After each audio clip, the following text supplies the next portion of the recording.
Yo, what's up, guys?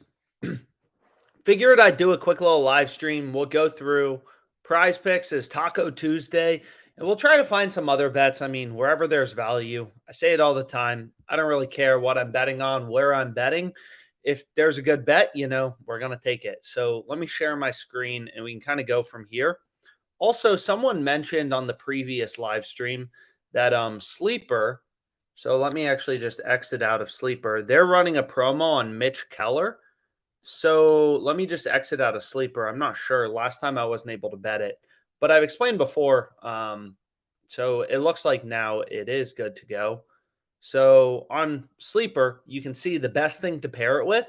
So Sleeper is a fantasy site. It kind of is like Prize Picks. The main difference is that, if you look at Prize Picks, any two picks you select, right, you're always getting the exact same payout, a 3x payout, overs, unders, whatever. Any three pick entry or two pick entry, I apologize, you're getting a 3x payout.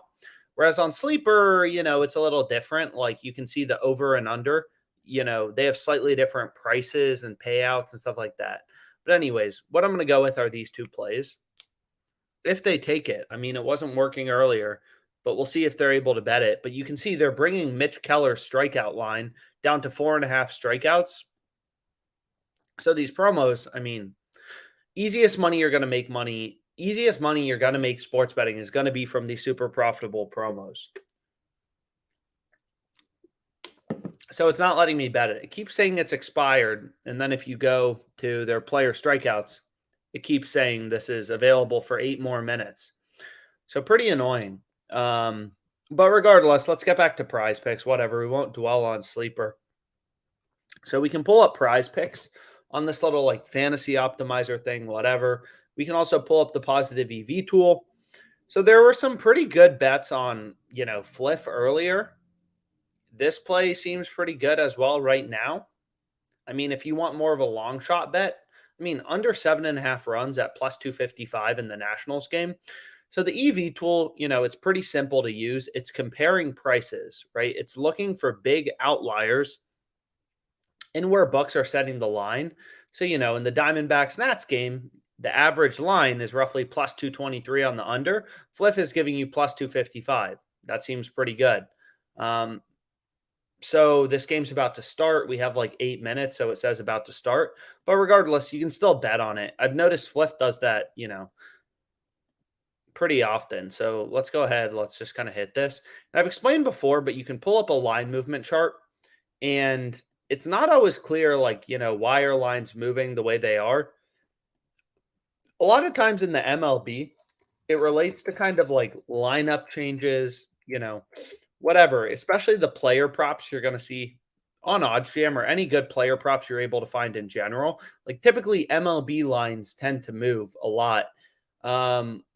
Once like sportsbooks release the official starting lineups. So like, for example, whoever the Twins are playing.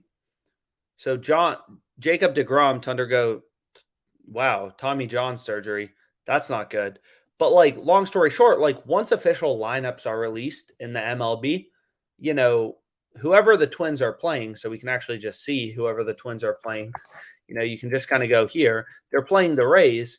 Is let's say, all these hitters, they're a lot more likely to strike out. Well, then the Rays pitcher, his strikeout line is going to move. Once the opposing team's hitters, right, their starting lineup is announced, that affects the opposing team, in this case, the Rays, their pitcher props, right? So lines are always moving, adjusting to new information kind of in the market, right? And you notice that for NBA too, right? Like, oh, this player is starting over this player, how's Gabe Vincent's ankle, right? Right? Like if Gabe Vincent is playing and his ankle isn't questionable, which was somewhat the case last series against the Celtics, right? Then if Gabe Vincent's going to play, Caleb Martin or maybe Max Strus, they're going to play less minutes. So that affects their player prop lines. But anyways, we can go to the WNBA. We can look for some value in the WNBA as well. So let's go here. So Clark Schmidt under 5.5 strikeouts is a play I'm going to avoid. And the reason I'm going to avoid it is I already played him under 6 strikeouts. Obviously, under 6 is better than under 5.5. on Underdog Fantasy. Let's just try to get this Taco Tuesday done, right? Like I've explained before, but like these promos, PrizePicks is giving you 27% off. You definitely want to play this. And I've broken down kind of like the math behind PrizePicks before. We have a bunch of tutorial videos kind of breaking down like why on PrizePicks do you want to go with 5-pick entries, whereas on Underdog you want to go with 3-pick entries. And it may not seem, clear if you're a new sports bettor, right? Like, why does it matter 5 picks versus 3 picks? But one thing that becomes really clear is like if you look at PrizePicks, any 3-pick entry you create, right? You're only getting a 5x payout. Whereas if you look at Underdog Fantasy, any 3-pick entry you create, so you can see right here. So let's just refresh this. Doesn't seem like that's working. But on Underdog, any 3-pick entry you create, you're getting a 6x payout, right? So 6x on Underdog versus 5x on PrizePicks, that changes the strategy, right? Because PrizePicks is ripping you off. They're giving you a horrible payout for these 3-pick entries. So you don't want to play 3-pick entries on PrizePicks. But anyways, what we can do is we can go back here. PrizePicks is running a super profitable promo. We're obviously not going to use it in a 3-pick entry after what we just went through. And we have Kyle Gibson over 4.5 strikeouts. So again, like what makes PrizePicks such an interesting and also like exploitable platform is, right, they don't change your payout based on you selecting over versus under, right? If you take Gibson's over versus under, you're always getting the 3x payout. But what you're going to notice for Kyle Gibson is all the sports books. Every sports book is a data point. That's how you got to think as a sharp bettor. It's just like as a poker player. It's not just your cards that matter, right? It's like, what does the person before you do? Do they raise? Do they call? Do they fold? The more information you have, the better bets you're going to make in poker, or the better plays, whatever. And it's kind of the same thing in sports betting, right? It's just like, like all the sports books have Kyle Gibson's over heavily favored. So like obviously you want to include his over in your PrizePicks entry, a platform that doesn't even change your payout based on you selecting over versus under. Obviously you'd rather go with Kyle Gibson's over in your PrizePicks entry. All the sports books have the over heavily favored. The mailman is here. Yo, what's up, Antonio? Yo, what's up, guys? What's up, guys? We back. Time to make more money. That's a fact. But anyways, let's go through some PrizePicks plays. So we got a couple plays on PrizePicks. You can see there's some plays on No House Advantage, whatever. But let's get this PrizePicks play done. So we have Tyler Anderson under 4.5 strikeouts. Again, this play isn't like a super high profit margin. But regardless, on PrizePicks, we want to be going with 5-pick entries for all the reasons we just explained. So we can refresh this. And we can take a look at what it's recommending. Right, so we have, this play on Gibson. I'm not going to play this play on Clark Schmidt, but what we can do is we can just, try. We have some good plays.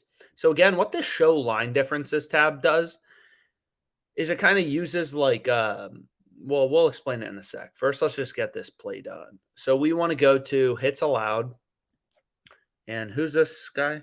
We want to take James Paxton under. And it's like, okay, so we want to take his under. So this game's starting soon. So move quick if you're not logged into PrizePicks.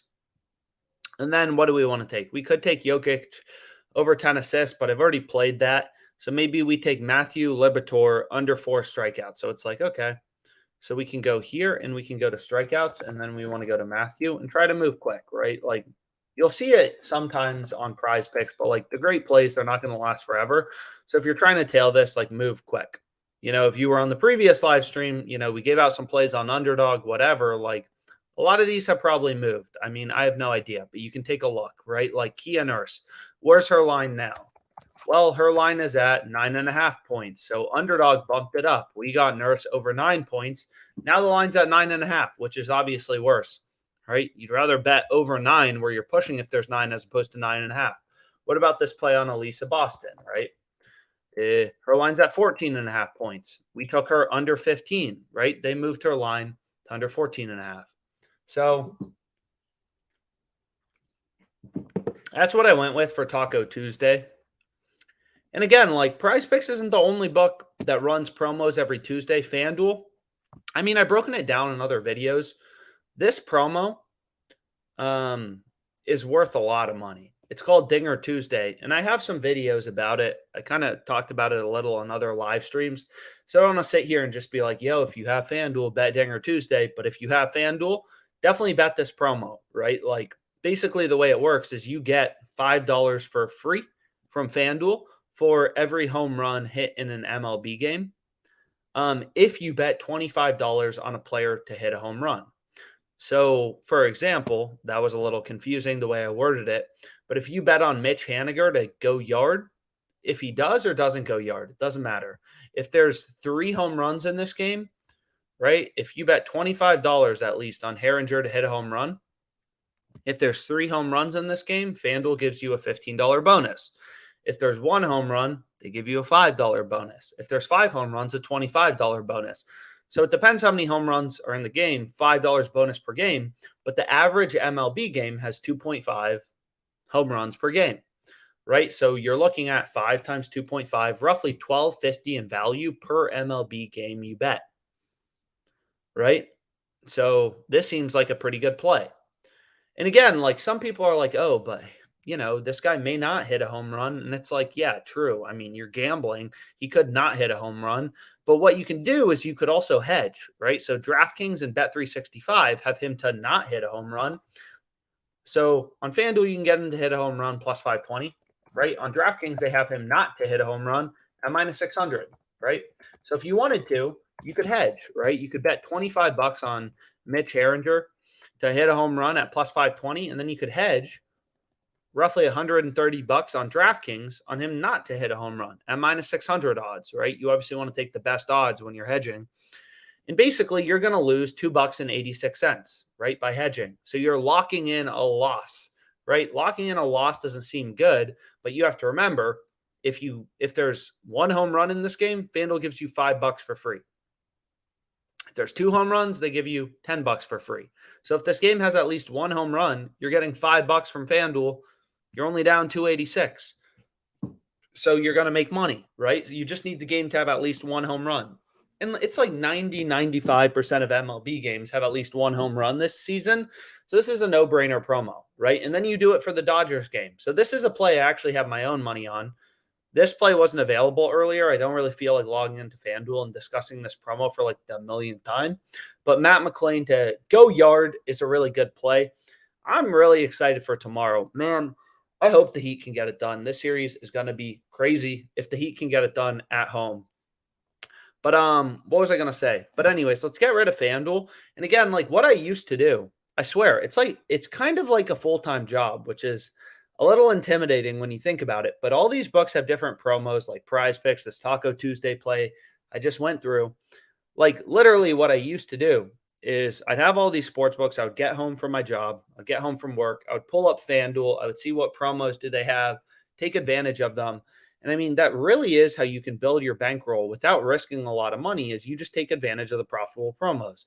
And most books aren't as incompetent as Sleeper, and they actually allow you to bet their promos, right? So like Sleeper, what a dumb book. But regardless, whatever. Now they're running a promo. Okay, so like, for example, this clearly good. So what we want to do is, okay, I know you expired it. Remove unavailable picks. How do I remove a pick? Edit. Trash. And then I want to take Butler over half of a point, right? So this is what I'm going to go with on Sleeper. Again, like Sleeper is not a sports book where I've placed a lot of bets. And the reason is just like, so like basically, we can kind of go through this, right? Jimmy Butler, what are you doing? So Jimmy Butler's stat line is over under. So let me remove this play. It's no longer available at the same odds. So Jimmy Butler's stat line is brought down to over under 0.5 points. What do you think is going to happen? This is basically a guaranteed win. And again, we can actually go to their Twitter. Let's see if they made a little tweet about it. It's literally like a full-time job. This is literally a free win. This is guaranteed money, right? This bet is going to win. They're just giving you free money. It's like a marketing cost for these sports books. They give out really profitable plays. So people, like me and like you, talk about it with their friends. Oh, you got to bet this on Sleeper. Gets more people to sign up for Sleeper. They know a lot of these people will be degenerates and lose money on the platform long term. But like obviously this is a really profitable play. So then what we need to do is just find something on Sleeper to pair it with. So honestly, there's not much available right now. I mean, we can't just take Kevin Love over 4.5 rebounds because they're on the same team. So there's not a ton of plays available right now, which kind of stinks. But regardless of what you bet it with, is your entry is going to be profitable on Sleeper. So you can see you need at least 2 players in your Sleeper entry.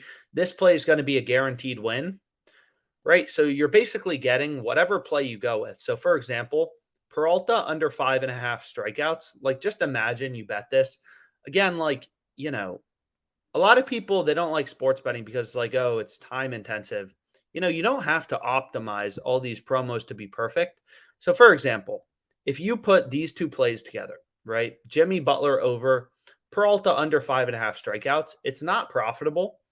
You're actually getting worse odds than FanDuel, worse odds than BetMGM. Sleeper's offering this at -122. But again, we're betting this as part of a promo. Butler is going to score a bucket, right? He's like 99.999% to score at least 0.5 points. So this is basically a free win. So you can see, max bet size is $20. We're getting basically whatever your second pick is, this is the payout we're getting. So 3.22. So we're getting Freddie Peralta under 5.5 Ks at a 3.22x payout, right? So like all the other sports books have this around, -140, -150, -120. We're essentially getting it at +220 if you think about it, because this bet's guaranteed to win. So we're essentially getting his under at a 3.22x payout, which is +220 odds. So I'm just going to bet this. And again, like the whole point is some people will be like, oh, well, this play wasn't good. And it's like, yeah, it's true. This play is not currently profitable, right? You would not want to bet this on your own. Your current location, Virginia, does not allow contests. Dang. So Sleeper's not available in my state. But you get the point. Man. So that kind of stinks. Different states, different sports books. So, I mean, this is a super profitable promo, and I'm not going to be able to take advantage of it, which kind of blows. But regardless,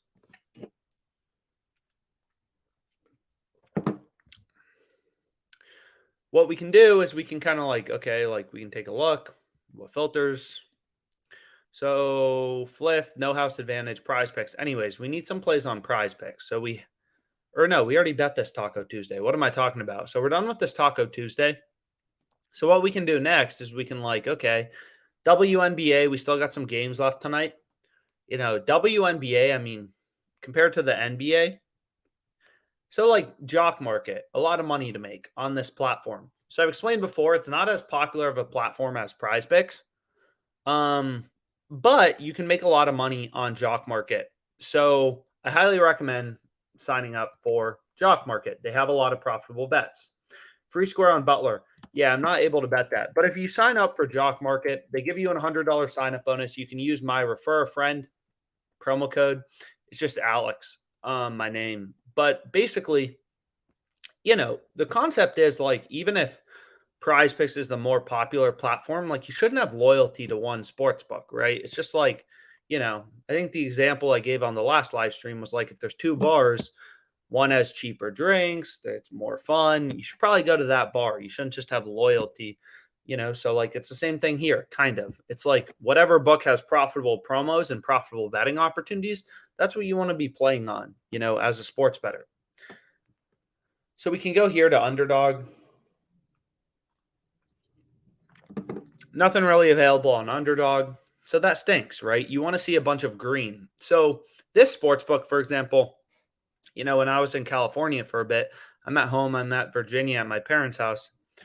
Virginia don't got much going on, but unfortunately, it also doesn't have parlay play. So parlay play is, it's kind of like a new competitor to PrizePicks, but they have better payouts than PrizePicks.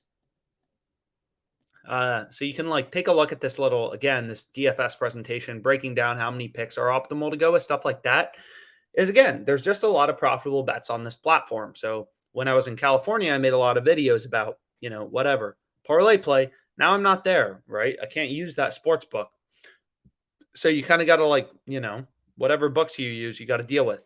But anyways, I'm not sure if all the WNBA games have started, but we can take a look at the WNBA, see if there's any value. Again, the sportsbook screen is a pretty cool tool, and the reason I like it is it just shows you the raw data, right? So you can see line differences, all that type of stuff, right? So the positive EV tool, some people like more, and maybe you like it more because it recommends bets, right? It actually makes the recommendation to you.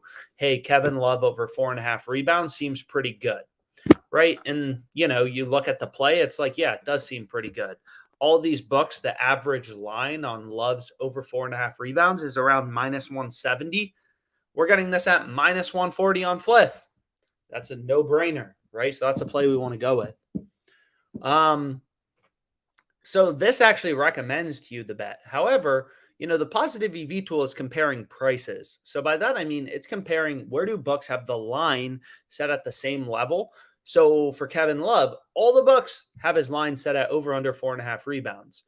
Whereas what the sportsbook screen allows you to do is see, where do, books have discrepancies in where they're setting the line, where they're setting the odds, is you can kind of see everything. So as an example, is like, also this is a good little hedge for the last Taco Tuesday. So the last Taco Tuesday, right, was Ka Cooper over 14 points. So you can see here, PrizePicks has Ka Cooper's PRA line at 26. So you could even hedge a little. You could take her under 26 PRAs, right, on PrizePicks. All the other sports books have this line at 25.5. So that seems decent, right? So basically, I use this tool to look for discrepancies in the odds. So this play, I'm surprised it's still available, but I really do like it. You can see I bet it previously, but hey, it's still available. So some great bets, they're not going to last a long time, but some will, right? Sometimes the sports book is asleep at the wheel. So you can see here, Jordan Canada, pretty cool name. Her line is 20 on PrizePicks. It's lower, 19.5 on Underdog and Parlay Play, and then it's 18.5 on Bet365. So it's like, okay, PrizePicks is too high, right? Their line is too high. We're just using data to inform our betting decisions. So, that seems decent. So what you may like as well, right, is Jokic. So here we get a little bump. You could take Jokic over 10 points, Porter Jr. over first quarter points over 4. So there you get a little correlation bump, right? Like Jokic assists pairs pretty well with Porter Jr. over 4 first quarter total points. Yo, what's up, guys? I have no idea. I'm not sure why. Anyways, I didn't respond to your question previously, so let me look.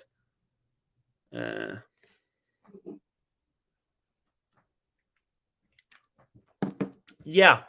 Again, the more sports books you have access to looking at their lines, the better. So for things like ESPN or esports, not ESPN, esports and WNBA, you should have less confidence in your bets.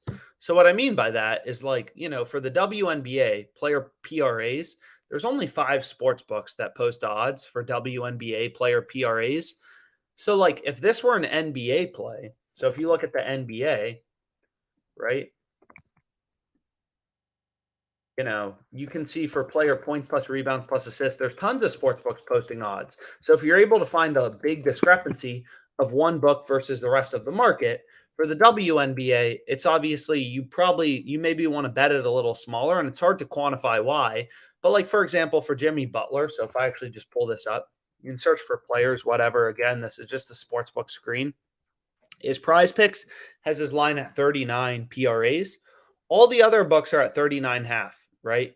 But you have dozens of sports books, right? It's not just one sports book. You have tons of sports books telling you that. Whereas in the WNBA, you only kind of have 1 or 2 data points. Yeah, what's up, guys? It's called a Mind Haze IPA. Anyways, So, what are the NBA plays for today? So previously, I mean, we went with some NBA plays, but we took what did we take? We took Michael Porter under 22.5 points plus rebounds on PrizePicks. And then we took Michael Porter under 7.5 rebounds. So those were the best plays in the WNBA that I was able to find for today. So, anyways, so we got the Taco Tuesday done. I mean, I'm sure there's other plays available, but we'll call this live stream an end. I'm trying to do more of them. As always, any questions anyone has, don't hesitate to reach out. Just making money sports betting. Hopefully this live stream was helpful. We'll try to do more.